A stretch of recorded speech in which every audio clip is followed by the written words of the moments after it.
उपक्रम कुठेतरी पिढी नासावणारा नाहीये, तर पिढी घडवणारा आहे।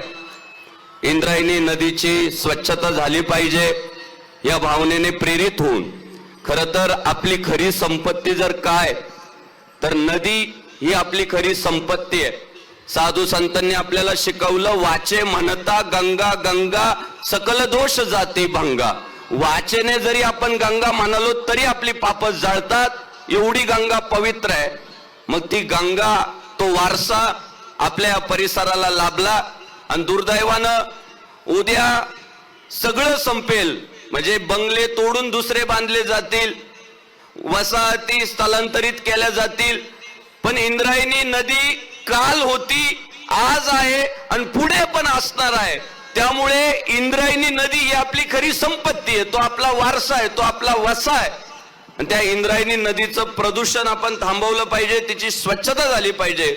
या भावनेतून प्रेरित होऊन सन्माननीय पैलवान आमदार महेशदादा लांडगे पाटील यांनी या रिव्हर सायक्लोथॉन या रॅलीचं, या शक्ती प्रदर्शनाचं, खरं तर सायकल स्वार आपल्याला रोज पहाटेच्या वेळीमध्ये सायकल चालवताना दिसतात, पण ते विखुरलेले असतात। सायकल स्वारांचं शक्ती प्रदर्शन म्हणजे भोसरीचं सायक्लोथॉन आहे। आणि त्या शक्ती प्रदर्शनाला शेवटी एका साह्य करू अवघे धरू सुपंत, आणि या सायकल स्वारांच्या शक्ती प्रदर्शनाची दखल जागतिक पुरस्कार जिथे दिले जातात आणि जागतिक पराक्रमांची नोंद ज्या पुस्तकामध्ये केली जाते, असं जागतिक दर्जाचं Guinness world book of record या जागतिक दर्जाच्या पुस्तकामध्ये आपल्या या सायक्लोथॉनची नोंद झाली। हा भोसरीकरांच्या दृष्टीने अत्यंत अभिमानाचा विषय।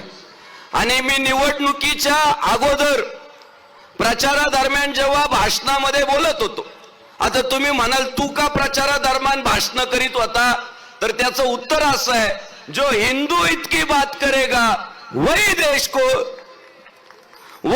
पे राज करेगा, जो हिंदू इतकी बात करेगा वही देश पे राज करेगा, जो राम को लाए हैं हम उनको लाएंगे।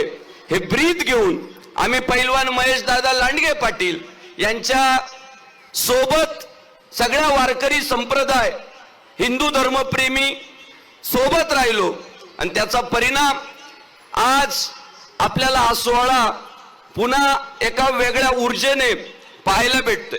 मी म्हणालो की पैलवान महेशदादा लांडगे पाटील हे भोसरी विधानसभेचे फक्त आमदार नाहीये, तर पैलवान महेशदादा लांडगे पाटील ही भोसरी विधानसभेची गरज आहे, गरज।